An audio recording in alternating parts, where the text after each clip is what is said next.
Here we are on Divine Mercy Sunday. We are finishing the octave of Easter. The Easter season is not ending, but we are finishing on the 8th day of Easter. The story of Divine Mercy obviously starts at the beginning of time, but for our purposes, we're going to start with the story of a little girl. Her name was Helen. You may not recall her name as Helen, but she was born August 25th in 1905 in Poland. She was born of a poor religious family of peasants, the third of 10 children. Think about her child. If you know your history, most of her childhood would have been filled with World War I. Her experiences in the world were much different than ours, or were they? Lots of turmoil going on, lots of distractions, lots of distrust, and so on. When she was 7 years old, she was prompted by the Spirit that she must choose. She was being called to religious life. But the world was what the world was. How could this possibly be that a 7-year-old girl could be called to religious life? It wasn't seeming to be in the cards. So she put it in the back of her mind. She let it go. She put it aside. When she was a teenager, times were very hard. Her family was very poor, obviously. They couldn't really afford to feed all 10 children. So what Helen decided to do was to hire herself out as a housekeeper. So at 16 years old, she left home and moved in with another person who could afford to pay a lived-in housekeeper. This helped her family in many ways. First of all, they didn't have to worry about feeding her, and she also used her money to help them as well. So she did that job for 3 years. When she was 19 years old, she was at a party at that place where she worked. She was dancing. She was living her life as if nothing was going on outside. She didn't have to worry about the responsibilities of the world at that moment. And in her diary, she writes that she was wearing a pink dress. I don't know why that's important, but it's there. As she's twirling around, suddenly she's standing face to face to Jesus Christ. And not the Jesus Christ in the glorified body, but the persecuted Jesus Christ with a crown of thorns on his head, the blood dripping from those wounds, holes in his hands, scourge marks on his body, pierced in his side. And what he said to her is very simple.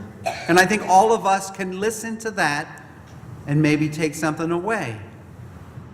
He said, "How long? How long will you continue to put me off?"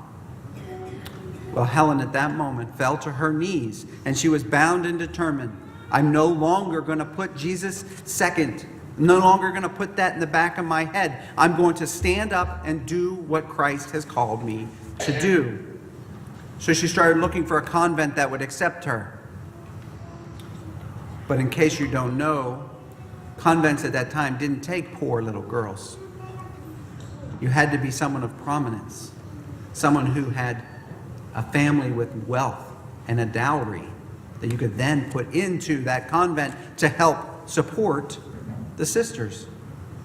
So no one would take her, but she didn't give up. Finally, she found the Sisters of Mercy, and she decided to join. Now, you would think if this young woman comes to you and you're accepting her into your convent, and she told you, Jesus Christ appeared to me in his persecuted body, it would mean something. But her formator, the first thing that's written, documented in her records, is this is no one special. This is no one special. Well, St. Faustina obviously became someone who was someone very special. Jesus Christ spoke to her many times. And we got the opportunity through her diary to experience those events. So today is Divine Mercy Sunday. We'll have adoration after Mass, and Father from 1 to 2 will be available for confessions. Now, probably most of you got to receive confession, to avail yourselves to that beautiful rite of penance during Lent or during the Easter season, I encourage you, open yourself up. Jesus showed himself with his wounds to St. Faustina for a reason. He wants us to join our wounds to his. The only reason he came to earth, the only reason he suffered and died and rose from the dead, is made very clear in this gospel reading. The last two lines. Now Jesus did many other signs in the presence of his disciples that are not written in this book. But why? Why are these written? For you, so that you may have life in his name. You, so that you may believe. See, John, the beloved disciple, knew that you, as an individual, would read these words. He knew as an individual, you would be hearing these words. Jesus Christ is very, very personal. He wants to have that loving relationship with you, that intimate relationship with you. But unless we fully buy in, if we keep putting him off like St. Faustina did, we won't have it. We won't have it. But he wants us to receive that divine mercy. There's something else in this gospel I think is very important to point out. Jesus breathed on them. He breathed on them. That word is ruah, the breath of God. Jesus breathed on them. Whose sins you forgive are forgiven, whose sins you retain are retained. He can't forgive those sins unless we give them to him. And the way that we give them to him is in that confessional. That breath that Jesus breathed on his apostles has gone down through the line, through apostolic succession, right to our pastor. What a blessing we have, that we have the opportunity to let God have our wounds. He carried our wounds on that cross to Calvary, and he desires to take them off your shoulders.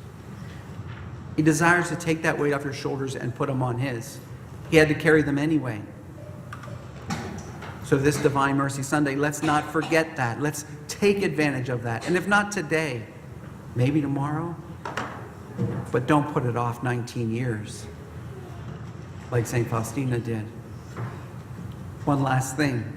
It's easy to criticize Thomas for his doubting, right?